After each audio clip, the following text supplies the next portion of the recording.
해방의 하나님, 주님은 이스라엘 백성들에게 안식년과 희년을 주심으로 빚의 얽매임에서 벗어나 해방의 기쁨을 누리게 하셨습니다. 또한 주님은 이 세상이 끝나는 날 주의 택한 백성들을 어린 양의 혼인잔치에 들이심으로 마침내 얽매이던 모든 죄에서부터 완전한 해방을 주실 것입니다. 주님, 바라옵기는 아직 하나님 나라가 완전히 도래하지 않는 이곳에서부터 우리가 예수 안에 거함으로써 어린 양의 혼인잔치 기쁨을 맛보길 원합니다. 매일 십자가에 죽으신 예수님과 연합함으로써 죄로부터 해방되는 기쁨을 충만히 누리게 하옵소서. 또한 자기 땅을 소유하지 못하고 정당한 노동의 대가를 빼앗겨 경제적인 억눌림에 있는 자들의 해방을 위해 정의로운 정치적인 판단과 실천을 행하며 살아가게 하옵소서.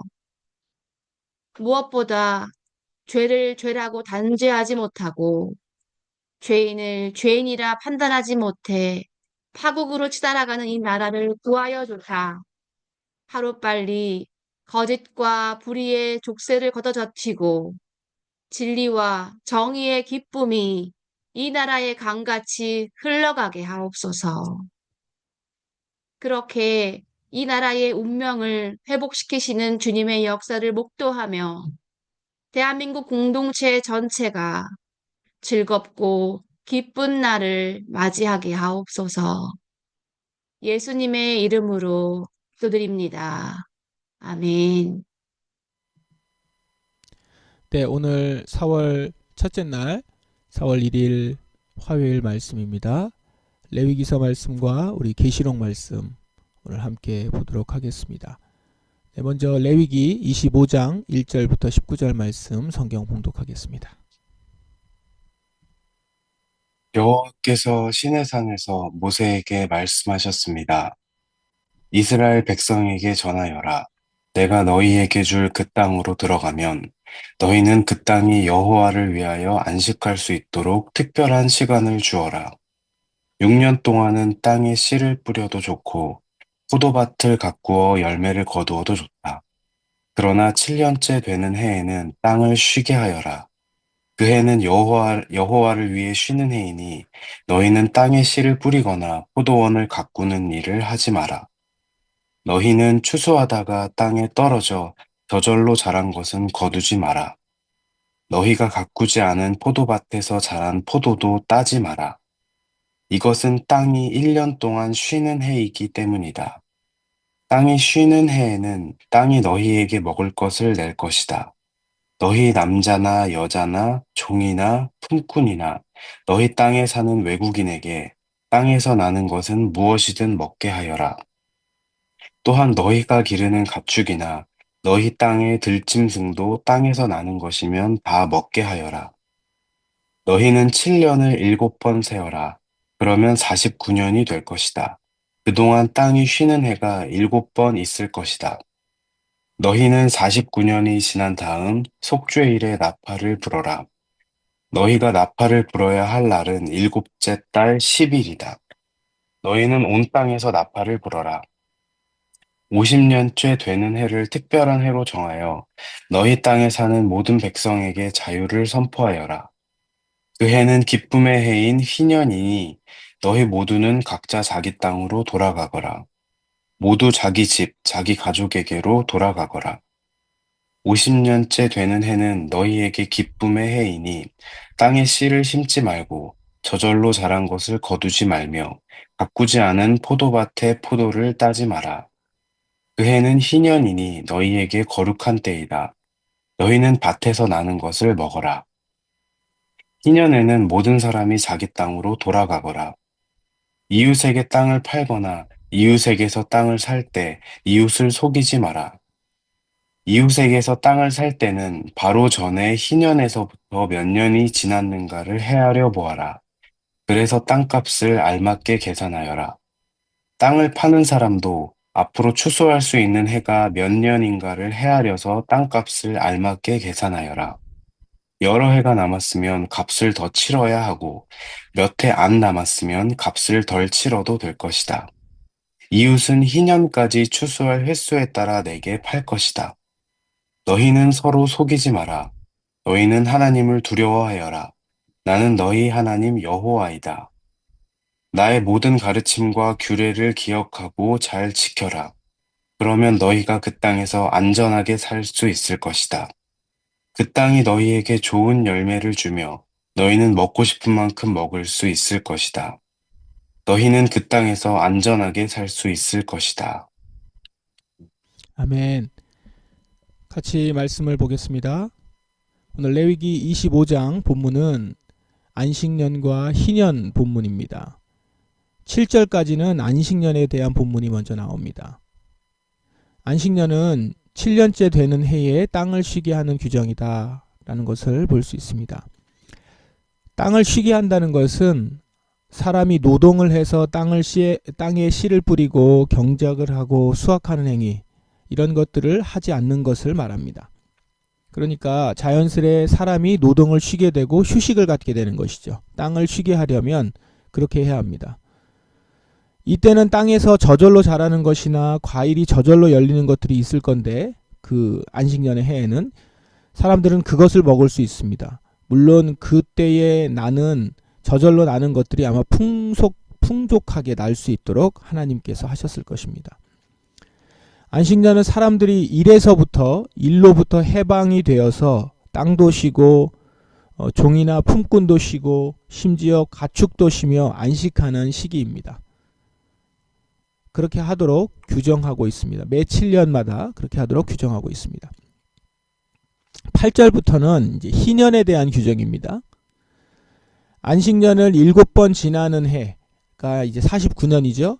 그리고 그 다음 해를 희년으로 선포합니다.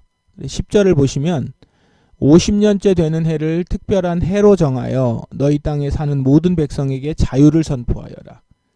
그 해는 기쁨의 해인 희년이니 너희 모두는 각자 자기 땅으로 돌아가거라.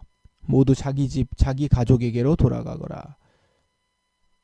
모든 백성에게 자유를 선포하는 해라고 합니다. 그리고 이후부터 쭉 내용이 나오는 것은 희년에 대한 세부 내용인데요. 그 내용을 보면 하나님이 배분해 주신 가족의 그 땅이 있습니다. 가나안에 처음 들어왔을 때 배분된 땅, 그건 이제 본래 본인들의 땅인데 그것을 팔았을 경우, 어떤 이유들과 연유에 의해서 땅을 팔게 되었을 경우 이 희년에는 다시 본 주인에게로 돌아오는 것이죠. 그 땅이요. 그 땅의 소유가 다시 돌아오게 되고, 혹 그 가운데서 빚을 졌다면 그 빚을 모두 탕감받고, 나중에 돈도 없어서 자기 몸을 다른 집에 팔았다면 종으로 산 거죠. 그래서 종으로 살았다면 그 사람은 다시 자유인이 되는 해입니다. 그것이 희년입니다. 그러니까 어떻습니까? 정말 해방의 자유가 선포되고 그 일이 한 사람 한 사람에게 이스라엘 전체에 일어나는 것입니다. 안식년과 희년, 이 규례는 일에 매몰되어서 안식하지 못하거나 여러 상황 때문에 경제적으로 누군가에게 종속이 되었던 사람들을 모두 풀어줌으로써 해방과 용서의 기쁨을 맛보게 하는 규례입니다. 그래서 안식의 해라고 해서 안식년 이렇게 얘기하는 것이고, 기쁨의 해라고 해서 희년이라고 합니다. 여기서 우리가 이 아침에 주목해서 볼 것은, 이 안식년과 희년은 우리의 영혼이 쉼을 얻는 것을 말하는 것뿐 아니라 실제로 토지를 쉬게 하고 토지를 원주인에게로 돌려주고 계약자가 바뀌는 거죠. 소유자가 바뀌는 겁니다. 그리고 빚을 탕감해주고 종의 신분을 풀어줍니다. 즉 실제적으로 경제적인 쉼과 해방, 사회 경제 문제 해결을 해주는 것입니다. 이처럼 하나님이 우리에게 주시려고 하는 자유는, 자유의 해라고 했는데 우리에게 주시려고 하는 자유는 단지 마음의 심리적인 안정만이 아니라, 심리적인 자유만이 아니라 육체적, 경제적, 사회적 자유, 그로 인한 안정, 이것을 위한 것입니다. 자유는 우리에게 육체적, 경제적, 사회적 안정을 줍니다. 경제적, 사회적 안정을 찾을 때 진정 심리적 안정도 얻을 수 있겠죠? 하나님이 우리에게 주시려는 자유가 이런 자유라는 것입니다. 하나님이 주시려는 안식과 자유는 사회 경제적인 안식과 자유, 독립을 말한다라는 것입니다. 자, 이것이야말로 우리가 요즘 말로 경제민주화라는 말을 하는데, 경제민주화를 위한 규정이 아닌가 싶습니다. 레위기 25장은 레위기 본문의 마지막 부분입니다. 이후에 26장이 이제 종결부고요. 27장은 부록으로 되어 있으니까 25장이 규정으로 하면 마지막 규정이거든요. 이 말은 율법의 규정으로서 마지막 부분에서 안식년과 희년을 제시하면서 율법 규정이 담고 있는 정신을 종합적으로 보여주는 역할을 한다, 이렇게 볼 수도 있습니다. 이 말은 안식년, 희년을 통해서 하나님은 이스라엘에게 이렇게 살아가라 라고 하는, 최종적으로 어떻게 살아가야 되는지를 가장 큰 그림을 보여주고 있는 것이죠. 세부적으로 뭘 정결하게 하고 부정하지 않게 하고, 그 다음에 또한 제사를 어떻게 드리고, 이런 세세한 것들은 있지만 그 모든 것을 담는 큰 그릇과 같은, 큰 집과 같은 것이 바로 안식년과 희년이라는 것입니다. 이렇게 이스라엘은 하나님의 백성으로서 하나님에게만 속해 있어서 하나님이 만드신 이 집에서 다른 누군가에게 경제적으로, 사회적으로 종속되지 않고 자유롭게 살기를 바라신다라는 것이죠. 이것이 우리에게 율법을 주신 가장 큰 목적이다라는 것입니다. 네, 이제는 우리 계시록 말씀 읽고 신약 성서정과 본문 읽고 또 묵상하도록 하겠습니다. 계시록 19장 9절부터 10절 말씀입니다. 천사는 내게 계속 말하였습니다. 어린 양의 결혼잔치에 초대받은 자는 복이 있다고 기록하여라. 이는 하나님께서 친히 말씀하신 진리의 말씀이다. 내가 천사의 발 앞에 엎드려 경배하려고 하자 천사는 이를 말리며 이렇게 말하였습니다. 내게 경배하지 마라. 나 역시 예수님의 진리를 증언하는 너와 내 형제들과 똑같은 하나님의 종일 뿐이다. 하나님께 경배하여라. 이 모든 예언을 하게 하신 것은 예수님을 더 증언하기 위해서일 뿐이다. 아멘. 함께 우리 말씀을 보겠습니다. 짧은 두 본문이죠. 어제 우리가 보았던 신약 성서정과 말씀에 이어지는 말씀입니다.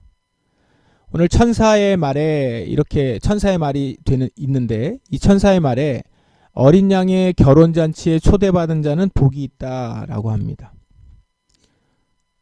어린 양의 결혼잔치에 초대받은 자, 이가 누구냐면 계시록 앞에 나와 있는 내용을 쭉 보면 사랑받는 신부인 교회에 속하여서 은혜의 복음으로 부르심을 받은 자, 이렇게 얘기할 수 있습니다. 사랑받는 신부인 교회에 속해서 은혜의 복음으로 부르심을 받은 자. 은혜의 복음으로 부르심을 받았다는 것은 용서를 받아서 깨끗함을 입은 자들입니다. 그 모습은 계시록의 다른 본문에 보면 흰옷을 입은 모습으로 나타나죠. 은혜의 복음으로 용서받은 사람들, 지금 어린 양의 결혼잔치에 초대받아서 그 잔치의 큰 기쁨을 영원히 누리고 있는 모습을 우리가 그려볼 수 있습니다. 자, 우리 두 본문, 레위기 본문과 계시록 본문을 종합해 보겠습니다. 레위기의 안식년과 희년과 계시록의 어린 양의 결혼잔치는 공통점이 있습니다. 두 경우 모두 매였던 것에서부터 해방됐다라는 것입니다. 안식년과 희년은 빚과 채무에서부터 해방이고, 어린 양의 결혼잔치는 죄의 영향력에서부터 해방입니다. 따라서 안식년, 희년과 어린 양의 결혼잔치를 맞이하는 자는 얽매였던 죄와 빚에서부터 자유케 됨으로써 놀라운 해방의 기쁨을 경험하게 되는 것입니다. 이처럼 하나님은 주의 백성들을 죄에서부터 해방하여 참된 영적 자유를 허락하시고 빚으로부터 해방하여 사회 경제적 자유를 주시는 분이십니다. 따라서 성도가 안식년과 희년의 삶을 산다는 것은 예수 그리스도 안에 거함으로써 날마다 죄사함의 은혜를 누리고 희년에 담긴 토지의 공적 사용, 즉 토지 공개념을 우리 사회 정책으로 구현함으로써 실제적인 경제적 자유를 선포하는 삶을 산다라는 것을 의미합니다. 그리고 이렇게 이 땅에서 안식년과 희년의 삶을 살다가 장차 어린 양의 결혼잔치에 초대받아서 영원한 기쁨을 누리게 된다 라는 것이 우리의 큰 삶이라는 것입니다. 이런 의미에서 우리는 매일매일의 삶이 안식년과 희년의 삶을 삽니다. 희년이라는 것이 50년에 한 번 딱 지키면 되는 것이 아니라 희년을 기준으로 해서 우리의 모든 경제적 활동을 해요. 희년을 중심으로 해서 땅을 사고 파는 일도 하고 그러면서 계산을 다 하는 거죠. 즉 우리는 희년의 삶을 사는 겁니다. 평상시의 삶을. 그러다가 희년을 맞이하는 거거든요. 마찬가지로 그와 연결해서 보시면 우리는 종말을 사는 자들입니다. 궁극적으로 어린 양의 잔치에 들어가기까지를 기다리며 오늘 하루를 살아가는 것이죠. 그렇게 우리는 이 땅에 속한 자가 아니고 우리의 날들을 계수할 날이 있을 것이며 우리를 심판하시고 우리에게 공로를 인정해 주실 분이 하나님이시라는 것을 기억하면서 오늘 하루를 살아가는 것이죠. 그렇게 주일 예배를 드리는 것이고 우리의 삶의 모든 활동들을 해나갑니다. 저와 여러분은 오늘도 안식년과 희년을 살아가는 자들입니다. 어린 양의 결혼잔치에 초대받은 초대장을 가지고 있는 자입니다. 그날을 기억하며 오늘을 사시기 바랍니다. 이런 의미에서 우리 교회가 지금 후원하고 있는 관련 단체들이 있죠. 그들과의 연대도 이런 의미에서 참 중요한 일입니다. 희년함께, 희년은행, 토지자유연구소 이런 단체들은 안식년 희년의 정신을 이 땅에 적용하기 위해서 대한민국에 적용하기 위해서 그것으로만 헌신된 선두에 서서 애쓰는 단체들입니다.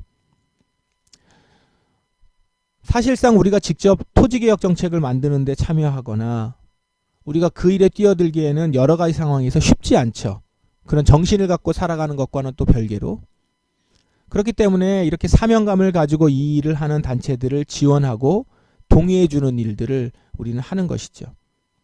이것들은 우리가 직접 참여하지는 못하더라도 이 일을 동의해 주고 협조하고 후원하고 협력하는 것은 지금보다 더 잘할 수 있죠. 그러므로 우리가 이렇게 관련 본문들을 묵상할 때마다 우리 자신이 안식년과 희년의 삶을 사는 것을 위해서 기도함과 동시에 이 일을 앞서서 행하는 우리의 형제 자매들, 그 단체들을 위해서 기도하는 일과 지원하는 일을 계속 해나가야 될 것입니다. 오늘도 우리 안식년과 희년의 날이 이 땅에 구현되기를 포기하지 않는 하루가 되기를 바랍니다. 진정한 이 땅의 경제적 해방과 정치적 자유의 시대를 주 안에서 누릴 수 있는 날을 기다리면서 오늘도 그 날로 한 발자국 걸어갈 수 있는 하루가 되게 해달라고 기도하는 오늘이 되었으면 좋겠습니다. 저와 여러분 우리 모두가 이 교회가 안식년과 희년의 삶을 사는 교회가 되기를 주님의 이름으로 축원합니다. 같이 기도하겠습니다. 안식년과 희년 정신이 오늘 나의 삶에서 이루어지기를 기도하십시다. 또한 우리 교회와 대한민국 땅에 온전히 임하기를 기도하십시다. 경제적인 해방과 정치적인 자유가 이 땅 가운데 온전히 임하게 하여 주옵소서. 이 정신을 앞장서서 외치고 있는 희년함께와 토지자유연구소를 축복하며 기도합시다. 다 같이 통성으로 기도하겠습니다.